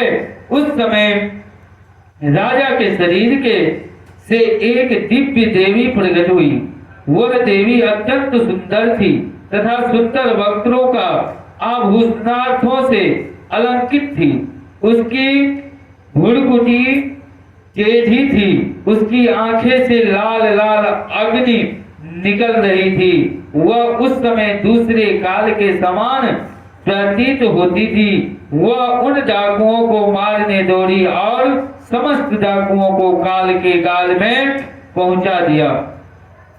जब राजा जगा तब उन डाकुओं को मारा हुआ देखकर सोचने लगा कि इन शत्रुओं को किसने मारा है। मेरा इस वन में कौन हितैषी रहता है। जब वह राजा ऐसा विचार कर रहा था, तब ही एक आकाशवाणी हुई, हे राजन, इस संसार में विष्णु भगवान के अतिरिक्त तेरी कौन रक्षा कर सकता है। इस आकाशवाणी को सुनकर राजा अपने नगर को वापस आ गया और सुख पूर्वक राज करने लगा। महर्षि वशिष्ठ जी बोले, हे राजन, यह सब आमल की एकादशी की व्रत का प्रभाव था। जो मनुष्य एक आमल को एकादशी का व्रत करते हैं, वे प्रत्येक कार्य में सफल होते हैं और अंत में विष्णु लोक को जाते हैं। प्रेम से बोलिए वृंदावन बिहारी लाल की जय। श्री कृष्ण गोविंद हरे मुरारी, हे नाथ श्री कृष्ण गोविंद हरे मुरारी, हे नाथ नारायण वासुदेवा। श्री कृष्ण गोविंद हरे मुरारी, हे नाथ हे नाथ नारायण वासुदेवा, हे नाथ नारायण वासुदेवा। श्री कृष्ण गोविंद हरे मुरारी, हे नाथ नारायण वासुदेवा। श्री कृष्ण गोविंद हरे मुरारी, हे नाथ नारायण वासुदेवा। श्री कृष्ण गोविंद श्री कृष्ण गोविंद हरे मुरारी, हे नाथ नारायण वासुदेवा। श्री कृष्ण गोविंद हे नाथ नारायण वासुदेवा। धर्म राज युधिष्ठिर बोले, हे भगवान, मैंने फाल्गुन मास की शुक्ल पक्ष की एकादशी का महात्मा सुना। अब आप चैत्र मास के कृष्ण पक्ष की एकादशी के बारे में बतलाइए। इस एकादशी का नाम क्या है? इसमें कौन से देवता की पूजा की जाती है तथा विधि क्या है, सो सब विस्तार पूर्वक कहिए। श्री कृष्ण भगवान बोले कि हे राजन, एक समय मन धाता के लोमन ऋषि से पूछा था कि हे मुनि, चैत्र मास की शुक्ल पक्ष की एकादशी का क्या नाम है तथा उनकी विधि क्या है, सो सब पूरी तरह से कहिए। लोमस ऋषि बोले कि हे राजन, चैत्र मास के कृष्ण पक्ष की एकादशी का नाम पाप मोचनी है। उसके व्रत के प्रभाव से अनेक पाप नष्ट हो जाते हैं। इसकी कथा इस प्रकार है। प्राचीन काल में एक चैत्र रथ नामक वन था। उसमें अप्सराओं वास करती थी। वहां हर समय बसंत रहता था, अर्थात उस जगह सदैव प्रत्येक तरह के पुष्प खिलते हो जाते थे। उस जगह गंधर्व कन्याएं ब्याह किया करती थी। उस वन में इंद्र अन्य देवताओं के साथ क्रीड़ा करता था। उस वन में एक मेधावी नामक मुनि तपस्या करते थे। वे शिव भक्त थे। एक दिन मंजुल घोषणा नामक एक अप्सरा उनको मोहित करने के लिए सितार बजाकर मधुर मधुर गाने लगी। उस समय शिव के शत्रु अनंग कामदेव भी शिव भक्त मेधावी मुनि को जीतने के लिए तैयार हुए। कामदेव ने उस सुंदर अप्सरा के भू का धनुष बनाया।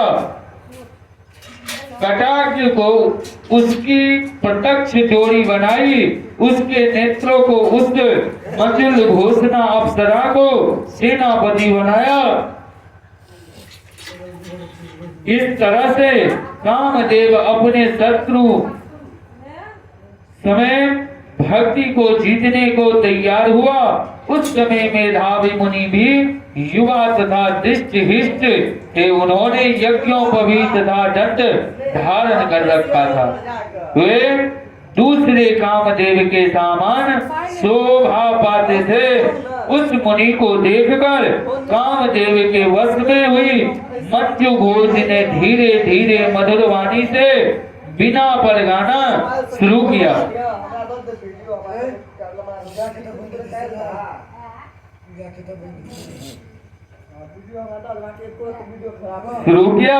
मेधावी मुनि मंजूरी के मधुर गान पर तथा उसके सौंदर्य पर मोहित हो गए। वह अप्सरा उन मणि को कामदेव से पीड़ित जानकर उसने आलिंगन करने लगी। वह मणि उसके सौंदर्य पर मोहित होकर शिव रहस्य को भूल गए और काम वशीभूत होकर उसके साथ रमन करने लगे। उस मुनि को काम के वशीभूत होने के कारण उस समय दिन रात्रि का कुछ भी ध्यान न रहा और बहुत समय तक रमन करते रहे। एक दिन मंजू घोषा उस मुनि से बोली कि हे मुनि, अब मुझे बहुत समय हो गया है, स्वर्ग जाने की आज्ञा दीजिए। उस अप्सरा के ऐसे वचनों को सुनकर मुनि बोले, हे सुंदरी, तू जो आज इसी संध्या को आई है, अभी प्रातः काल तक ठहरो। मुनि के ऐसे वचनों को सुनकर अप्सरा उनके साथ रमन करने लगी और बहुत समय बिता दिया। फिर उसने मुनि से कहा, हे देव, आप मुझे स्वर्ग जाने की आज्ञा दीजिए। मुनि बोले, अभी तो कुछ भी समय नहीं हुआ है, अभी कुछ देर ठहरो। इस पर वह अप्सरा बोली, हे मुनि, आपकी रात्रि तो बहुत लंबी है। अब आप सोचिए कि मुझे आपके पास आए कितना समय हो गया। उस अप्सरा के वचनों को सुनकर मुनि को ज्ञान प्राप्त हुआ और समय का विचार करने लगे। जब रमन करने के से उनका प्रमाण 57 साल 7 माह और 3 दिन ज्ञात हुआ तो उस अप्सरा को काल का रूप समझने लगे। वह महान क्रोधित हुए और उस तप पे नाश करने वाली अप्सरा की तरफ देखने लगे। उनके अधर कांपने लगे और इंद्रियां व्याकुल होने लगे। तब मुनि उस अप्सरा से बोले, हे दुष्टों, मेरे तप को नष्ट करने वाली तू अब मेरे श्राप से पिशाचनी हो जा। तू महान पापिन और दुराचारी है, मुझे धिक्कार है। उस मुनि को क्रोध युद्ध से प्राप्त श्राप से पिशाचनी हो गए। तब वह बोली, हे मुनि, अब मुझ पर क्रोध को त्याग कर प्रसन्न हो जाओ और इस श्राप का निवारण कीजिए। विद्वानों ने कहा है, साधुओं की सतंग इच्छा फल देने वाली है, इसीलिए आपके साथ मेरे तो बहुत वर्ष व्यतीत हुए हैं, अतः अब आप मुझ पर प्रसन्न हो जाइए। तब मुनि को कुछ साथी मिली और उस पिशाचनी से बोली, री दुष्टि, तूने मेरा बड़ा बुरा किया है, परंतु फिर भी मैं साप से छूटने का उपाय बतलाता हूँ। चैत्र मास के कृष्ण पक्ष की जो एकादशी है उसका नाम पाप मोचनी है। उस एकादशी का व्रत करने से तो पिशाचनी के देह से छूट जाएगी। इस प्रकार मुनि ने उसको समस्त विधि बतला दी और अपने पापों के पश्चात के लिए अपने पिता चेतव्य ऋषि के पास गए। चेवन्य ऋषि अपने पुत्र मेधावी को देखकर बोले, रे पुत्र, यह तूने क्या किया? तेरे समस्त तप नष्ट हो गए हैं। मेधावी बोले, हे पिताजी, मैंने बहुत बड़ा पाप किया हूँ, अब उससे छूटने का उपाय बतलाइए। चैवन्य ऋषि बोले, हे तात, चैत्र मास के कृष्ण पक्ष की पाप मोचनी नामक एकादशी का विधि तथा भक्ति पूर्वक व्रत करो, उससे तुम्हारे समस्त पाप नष्ट हो जाएंगे। पिता के वचनों को सुनकर मेधावती ऋषि ने पाप मोचनी एकादशी का विधि पूर्वक उपवास किया। उसके प्रभाव के उनके समस्त पाप नष्ट हो जाएंगे। मंजू मेघाव अप्सरा भी पाप मोचनी एकादशी का व्रत करने के पिशाचनी के देह से छूट गई और सुंदर रूप धारण करके स्वर्ग लोक के चले गई। लोमस मुनि बोले, हे राजन, इस पाप मोचनी एकादशी के प्रभाव से सब पाप नष्ट हो जाते हैं। इस एकादशी की कथा श्रवण व पढ़ने से 1000 गौदान करने का फल मिलता है। इस व्रत के करने से ब्रह्म हत्या करने वाले, स्वर्ण चुराने वाले, मद्यपान करने वाले, आगम्य गमन करने वाले आदि के पाप नष्ट हो जाते हैं और अंत में स्वर्ग लोक को जाते हैं। प्रेम से बोलिए वृंदावन बिहारी लाल की जय।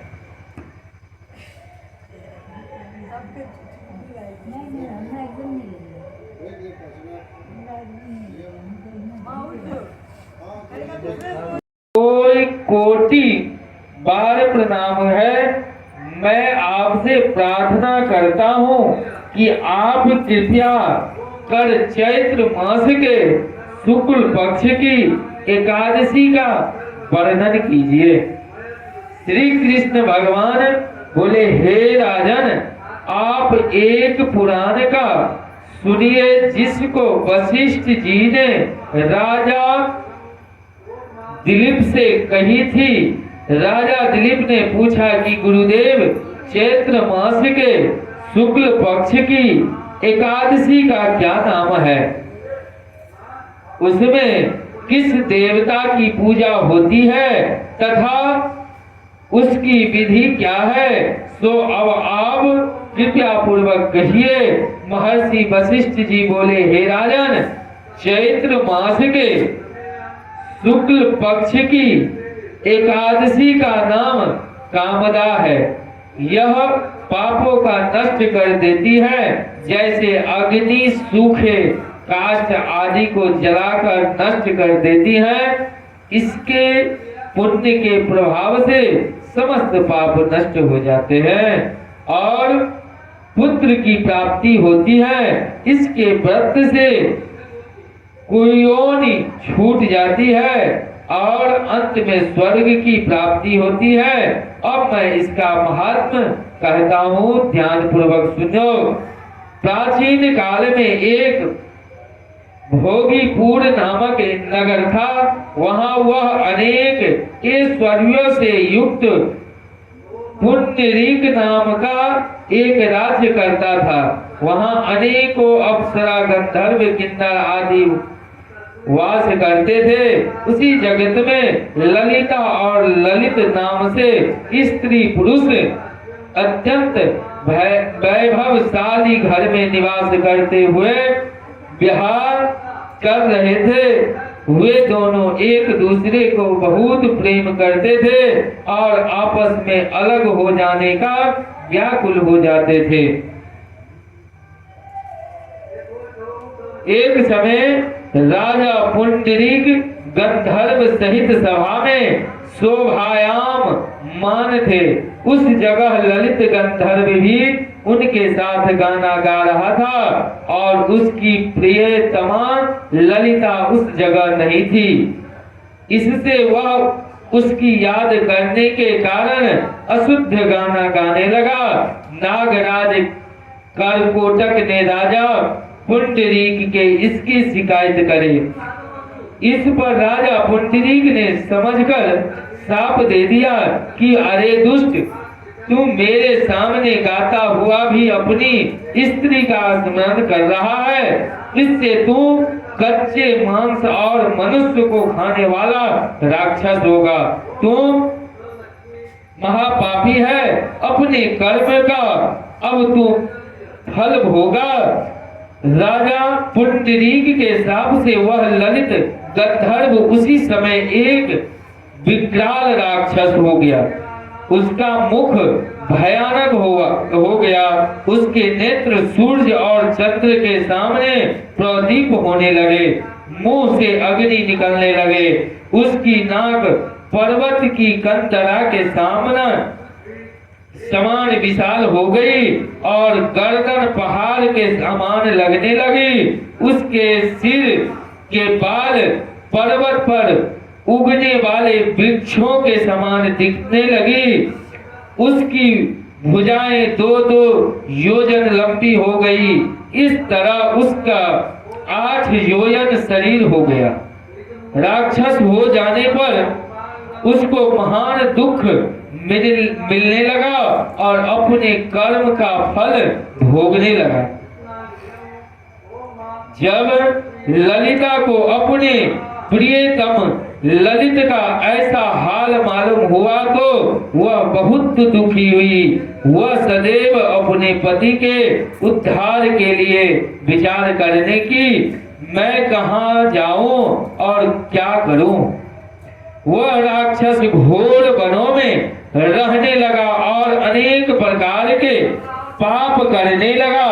उसकी स्त्री ललित भी उसके पीछे पीछे जाते और वह विलाप करती रहती थी।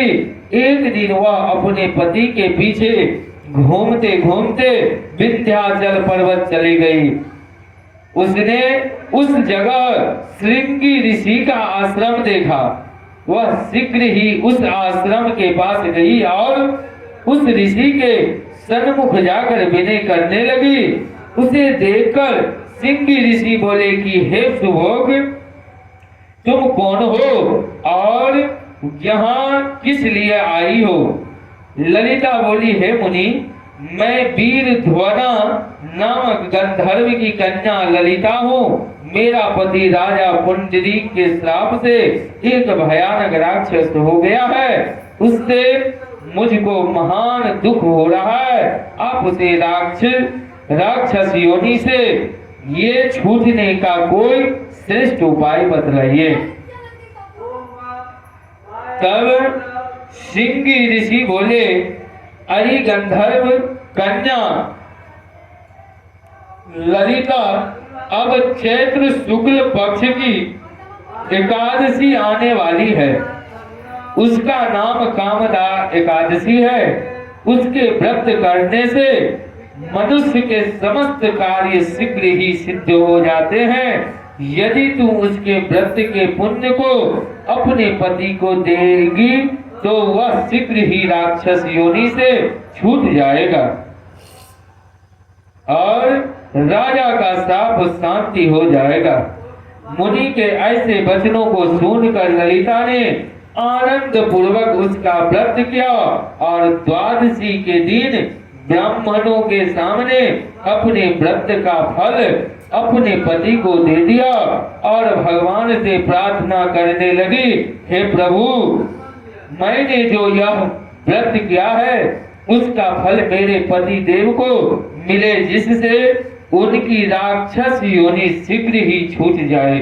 एकादशी का फल देते ही उसका पति राक्षस की योनि से छूट गया और अपने पुराने स्वरूप को प्राप्त हुआ।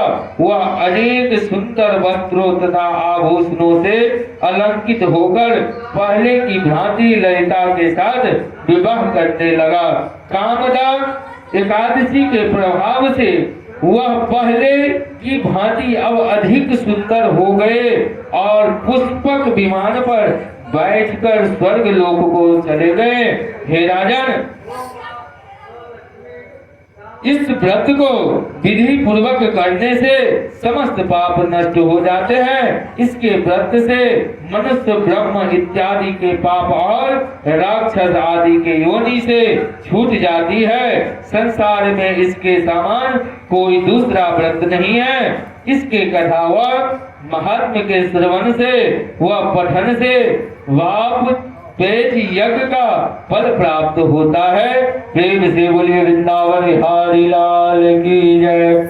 शिवन नारायण नारायण नारायण, भजमन नारायण नारायण नारायण, शिवन नारायण नारायण नारायण, भजमन नारायण नारायण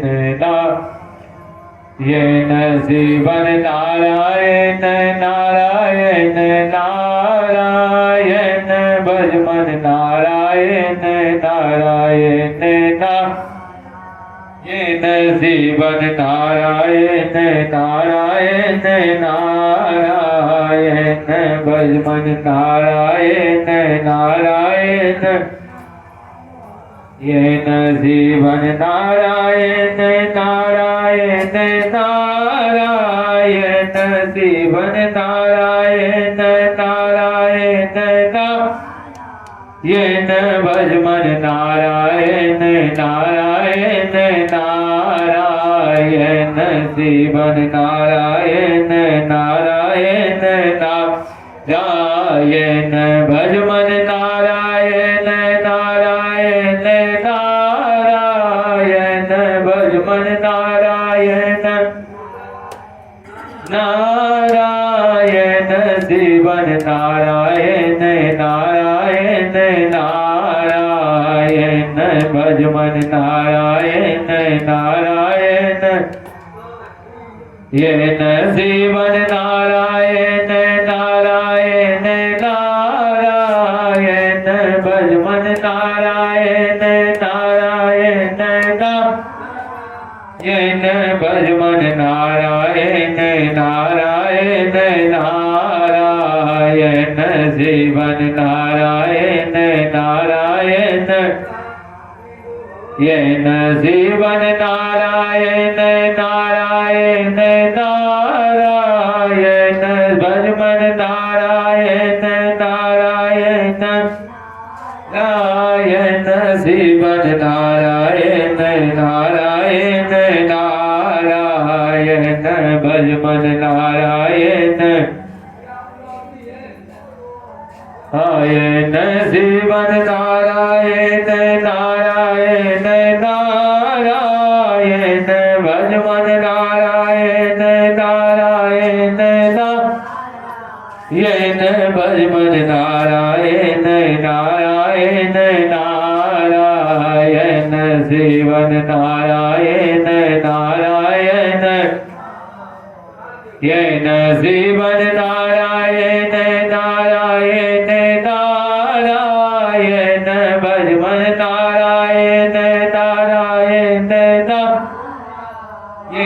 भजमन नारायण नारायण नारायण। प्रेम से बोली आनंद कंद भगवान की जय, वृंदावन बिहारी लाल की जय। धर्म राज युधिष्ठिर बोले कि हे भगवान, वैशाख मास के कृष्ण पक्ष की एकादशी का क्या नाम है तथा उनकी विधि क्या है और उससे कौन से फल की प्राप्ति होती है, सो कृपया पूर्वक कहिए। श्री कृष्ण भगवान बोले, हे राजन, हे राजेश्वर, वैशाख मास के कृष्ण पक्ष की एकादशी का नाम वरध्वनि है। यह सौभाग्य को देने वाली है। इसके व्रत के से मनुष्य के समस्त पाप नष्ट हो जाते हैं और अंत में सुख मिलता है। यदि इस व्रत को एक दुखी स्त्री करती है तो उसे सौभाग्य मिलता है। वरध्वनि के प्रभाव से ही राजा मानधता स्वर्ग को गया था। इसी प्रकार धुंधुमार आदि भी स्वर्ग को गए थे। वरध्वनि एकादशी के व्रत का फल 10 सहस्त्र वर्ष तपस्या करने के फल के बराबर है। कुरुक्षेत्र में सूर्य ग्रहण के समस्त जो एक बार स्वर्ण दान करने से फल मिलता है, वही फल वरध्वनि एकादशी के व्रत करने से मिलता है। वरध्वनि एकादशी के व्रत में मनुष्य इस लोक और परलोक दोनों में सुख प्राप्त करते हैं और अंत में स्वर्ग को जाते हैं। हे राजन, इस एकादशी का व्रत करने से मनुष्य को इस लोक में सुख और परलोक में मुक्ति मिलती है। शास्त्रों में कहा गया है कि हाथी का दान घोड़े का दान से अधिक उत्तम है और हाथी के दान से भूमि का दान उत्तम है। उससे उत्तम तिलों का दान है। तिल से स्वर्ण दान, स्वर्ण से अन्न दान श्रेष्ठ है। संसार में अन्न दान के बराबर कोई भी दान नहीं है। अन्न दान से पितृ देवता मनुष्य आदि सब तृप्त हो जाते हैं। शास्त्रों में कन्यादान इसके बराबर माना गया है। वरध्वनि एकादशी के व्रत के अन्न तथा कन्यादान का फल मिलता है। जो मनुष्य लोभ के वश में होकर कन्या का धन ले लेते हैं, वे प्रबल के अंत तक नरक के पेड़ रहते हैं या उनके अगले जन्म में विलाप का जन्म ग्रहण करना पड़ता है। जो मनुष्य प्रेम से एवं यज्ञ सहित कन्यादान करते हैं, उनके पुण्य को चित्रगुप्त भी लिखने में असमर्थ हो जाते हैं। जो मनुष्य इस वरध्वनि एकादशी का व्रत करते हैं, उसको कन्यादान का फल मिलता है। वरध्वनि एकादशी का व्रत करने वाले को दशमी के दिन से निम्नलिखित 10 वस्तुओं को त्याग देना चाहिए। कांसे का बर्तन में भोजन करना, मांस, मसूर की दाल, चना, कोदो, साग, मधु, शहद, दूसरे का अन्न, दूसरी बार भोजन करना, स्त्री संग या अन्य किसी के साथ मैथुन करना, उस दिनों जुआ नहीं खेलना चाहिए तथा शयन नहीं करना चाहिए। उस दिन पान खाना, दातुन करना, दूसरे की निंदा करना तथा चुगली खाना और पापियों के साथ बातचीत भी नहीं करनी चाहिए। इस दिन क्रोध करना, झूठ बोलना त्याग देना चाहिए। इस व्रत के नमक, तेल तथा अन्न वर्जित है।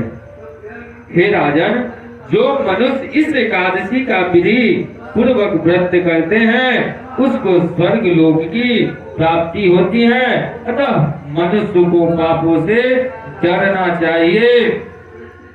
और जो मनुष्य यमराज से डरते हैं उनको इस बरखनी एकादशी का विधि पूर्वक व्रत करना चाहिए।